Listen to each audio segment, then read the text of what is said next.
el firmamento y un manantial de colores. Magnánimo en santidad, espléndido en caridad. Jehová, Señor de los cielos, luz del camino eterno.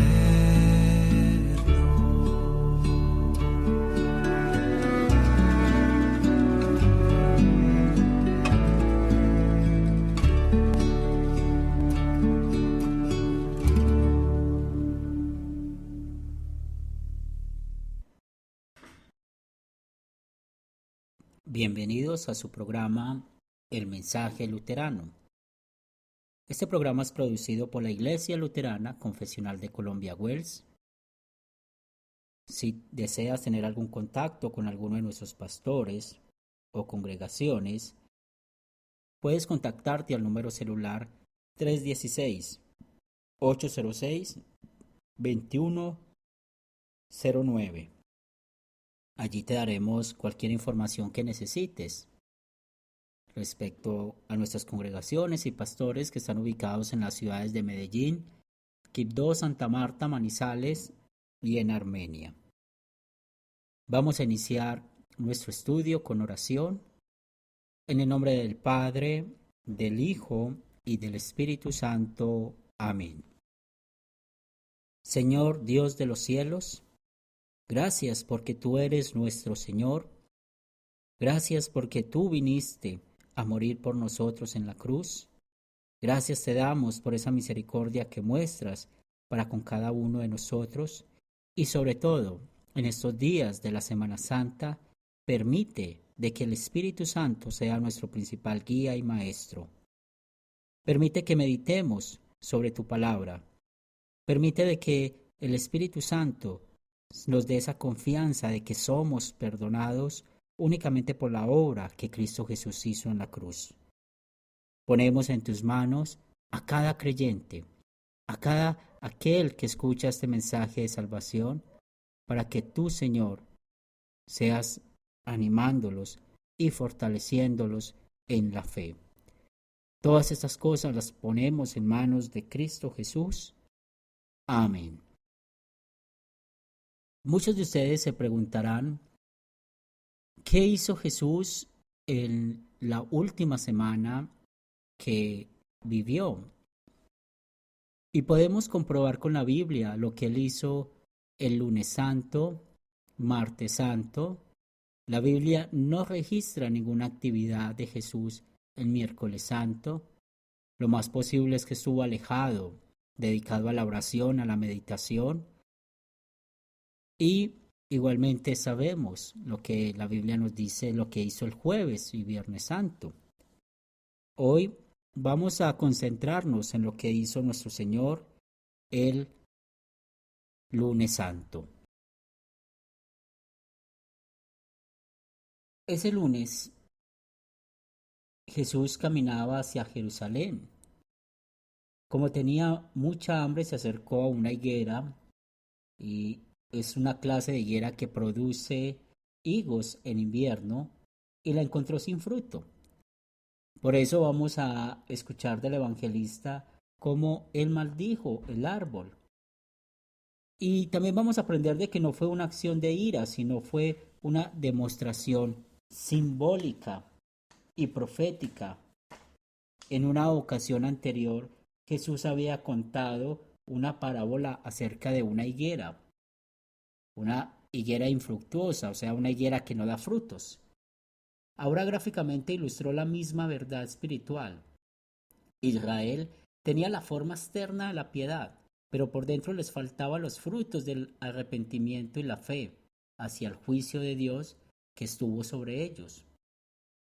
Igualmente ese lunes santo, Jesús hizo una segunda limpieza del templo. Desde la higuera Jesús procedió al templo y al comienzo de su ministerio había limpiado el templo. Esto también lo registra al principio de los evangelios.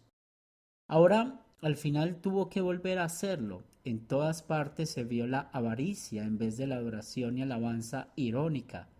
Mientras los líderes de la iglesia conspiraban la muerte de Jesús, los niños pequeños le cantaron alabanza.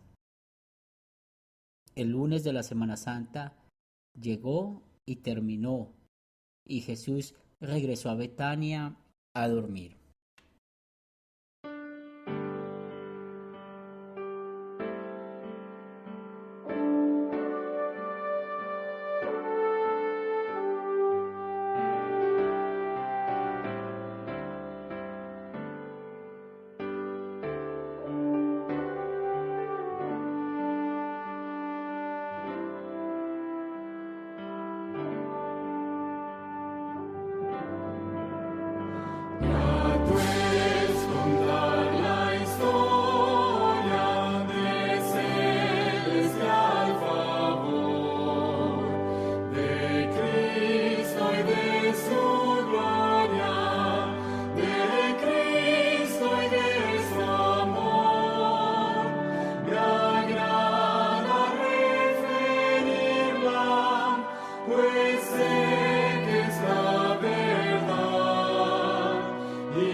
evangelista que vamos a usar para nuestro estudio es el evangelista según San Marcos.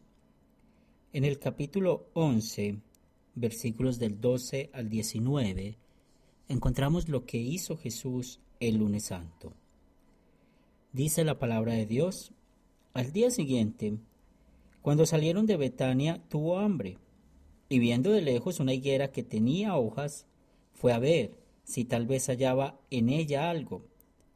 Pero cuando llegó a ella, nada halló, sino hojas, pues no era tiempo de higos. Entonces Jesús dijo a la higuera: nunca jamás coma nadie fruto de ti. Y lo oyeron sus discípulos. Vinieron pues a Jerusalén, y entrando Jesús en el templo, comenzó a echar fuera a los que vendían y compraban en el templo. Y volcó las mesas de los cambistas y las sillas de los que vendían palomas, y no consentía que nadie atravesase el templo llevando utensilio alguno. Y les enseñaba diciendo: ¿no está escrito: mi casa será llamada casa de oración para todas las naciones? Mas vosotros la habéis hecho cueva de ladrones. Y lo oyeron los escribas y los principales sacerdotes, y lo buscaban cómo matarle, porque le tenían miedo, por cuanto todo el pueblo estaba admirado de su doctrina. Pero al llegar la noche, Jesús salió de la ciudad. Este es el mensaje que vamos a meditar en este día. Al relatar los sucesos de la Semana Santa, Mateo y Lucas unen la entrada triunfal a Jerusalén con la purificación del templo, pues ambos acontecimientos revelan la autoridad de Jesús como el Mesías. Al relatar lo que sucedió con la higuera, Mateo, a diferencia de Marcos, lo hace sin dividir cronológicamente lo acontecido en dos episodios. Marcos lo relata como lo que ocurrió cronológicamente y lo divide en dos partes. Mediante el primero de estos eventos, Jesús prepara a los discípulos para que comprendan más profundamente lo que estaba por suceder, que el templo tendría que ser purificado porque lo estaban utilizando mal, y por eso no producían los frutos que el Señor Dios deseaba. Al atardecer del domingo de Ramos, Jesús y los 12 partieron hacia Betania, y temprano en la mañana del día siguiente regresaron a Jerusalén.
el que venció en la cruz, Señor de Sabaoth, y pues es solo Dios.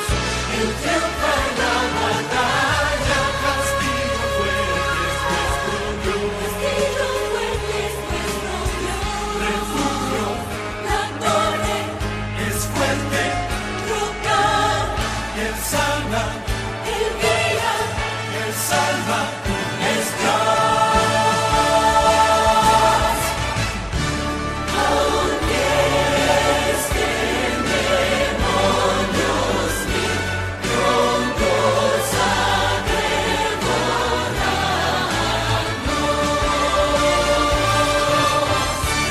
no temeremos porque Dios sabrá prosperarnos. Que muestre su vigor, Satán y su furor, dañarnos no podrá, pues condenado es ya. Por la palabra santa. Castillo fuerte es nuestro Dios. Castillo fuerte es nuestro Dios,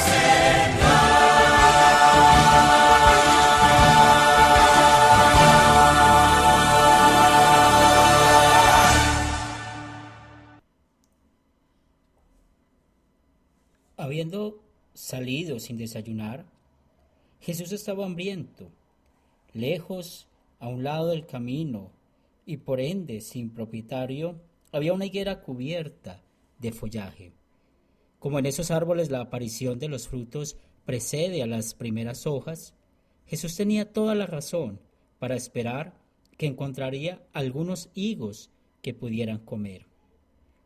Vimos que en esta ocasión el maestro no empleó el conocimiento sobrenatural que usó en otras oportunidades. Al llegar al árbol, no encontró nada más que hojas. Había una promesa, pero sin cumplimiento. Fue entonces cuando maldijo la higuera. Las palabras que usó parecen ásperas. No era que Jesús estuviera descargando su frustración contra el árbol, sino que estaba preparando a los 12 que lo escuchaban, para que comprendieran la lección que iba a tener lugar en el templo.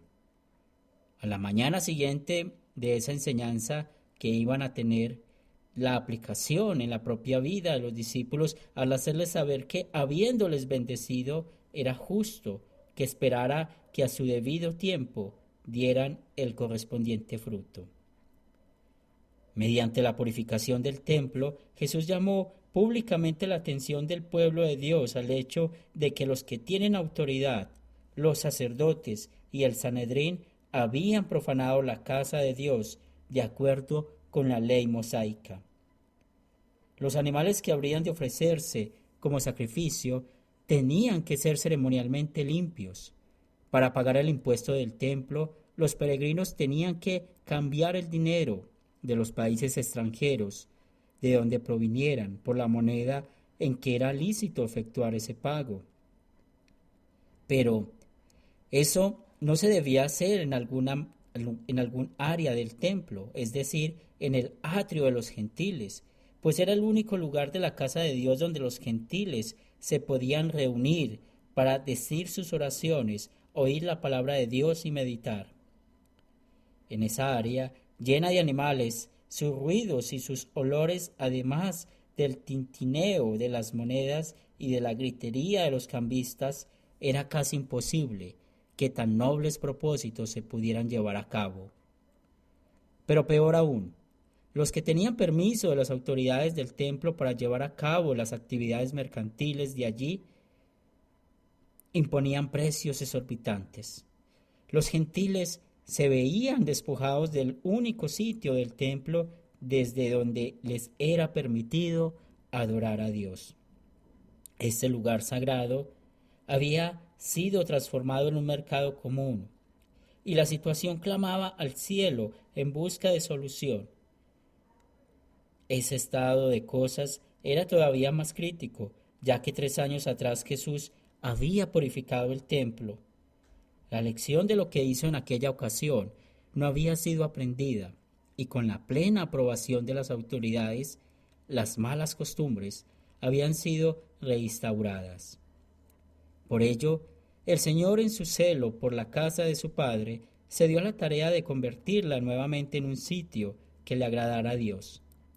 Y así fue, por lo menos durante el resto de la Semana Santa, pues Jesús estuvo regresando allí a diario para enseñar al pueblo. Con la expulsión de compradores y vendedores y al volcar las metas de los cambistas y de los vendedores de palomas, el Señor limpió el atrio de los gentiles con la autoridad de su palabra. Nadie tenía una respuesta contra su justa ira. La conciencia de los transgresores estaba de acuerdo con lo que hacía Jesús. Además de esto, el Salvador impidió que el área reservada a los gentiles se usara como atajo entre la parte oriental de Jerusalén y el Monte de los Olivos. Las autoridades del templo que habían permitido esto habían permitido todo el sentido de la presencia de Dios.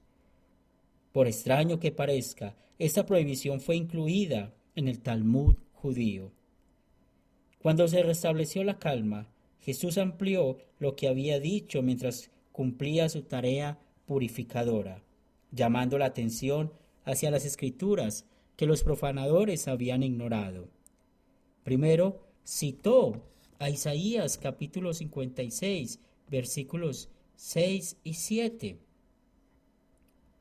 donde nos dice: y a los extranjeros que sigan a Jehová, yo los llevaré a mi santo monte y los alegraré en mi casa de oración. Sus holocaustos y sus sacrificios serán aceptados sobre mi altar, porque mi casa será llamada casa de oración para todos los pueblos. Después citó al profeta Jeremías, citando el capítulo 7, versículo 11, que nos dice: es cueva de ladrones delante de vuestros ojos esta casa sobre la cual es invocado mi nombre. He aquí que también yo lo veo, dice Jehová. Los funcionarios del templo no solo le quitaban a Dios el honor que le correspondía, sino que despojaban a los gentiles de su único sitio de adoración a Dios en el templo. Hasta tal punto había caído la religión oficial en los días de Cristo, que la casa de su padre había sido convertida en madriguera de quienes ponían sus propios intereses por encima de la voluntad del Señor y del bienestar del pueblo. Lo que Cristo dijo e hizo en esta ocasión nos debe llevar a reflexionar sobre nuestra relación con Él y con su palabra. Porque si Dios no perdonó a las ramas naturales, a ti tampoco te perdonará. Eso lo vemos en Romanos capítulo 11, versículo 21. ¿Tomamos nuestra fe y nuestra vida en la iglesia seriamente? ¿O permitimos que nuestra vida religiosa se limite solamente a una simple participación social? La reacción de los sacerdotes y del Sanedrín resultó totalmente opuesta a lo que Dios hubiera deseado, y eso justificó aún más la acción de nuestro Señor que llevó a cabo. Los líderes religiosos no venían en Jesús o no veían en Él sino a un rival que invadía su territorio. Estaban temerosos por las multitudes que oían la enseñanza de Jesús. Comenzaban a reconocerla como la verdad. Por ese motivo, los principales sacerdotes y los maestros de la ley empezaron a buscar la manera de matarlo. No se dieron cuenta de que Dios incluso emplearía el odio y la envidia que sentían contra Jesús para llevar a su Hijo a la cruz, donde sería sacrificado. Hubo entre ellos un líder religioso, y no solamente uno, hubieron varios líderes religiosos, como Nicodemo, José de Arimatea y otros que no hicieron causa común con este mal. La fe de estos creyentes no se hizo pública sino hasta el Viernes Santo en unos casos. En otros, tras la ascensión de Jesús, y particularmente después de Pentecostés. Sin embargo, la mayoría de ellos no se arrepintieron, sentenciándose a ellos mismos con sus actos. Esto constituye una advertencia que nadie debe ignorar. Aquella tarde, Jesús y los 12 abandonaron de nuevo a Jerusalén.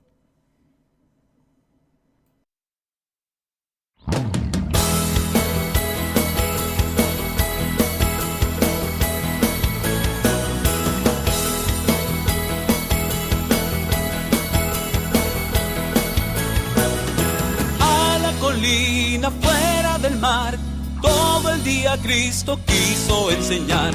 Cuando terminó, ¿qué podemos hacer? Miles de gentes necesitan comer. Solo 5 panes y 2 pescados, 5 panes y 2 pescados nada más. Solo 5 panes y 2 pescados, 5 panecitos, 2 pescados nada más. Cristo mandó a la gente sentir, panes y pescados necesitan bendecir, multiplicando delante de mis ojos, mostrando que Cristo es el Hijo de Dios. Solo 5 panes y 2 pescados, 5 panecitos, 2 pescados nada más. Solo 5 panes y 2 pescados, 5 panecitos, 2 pescados nada más.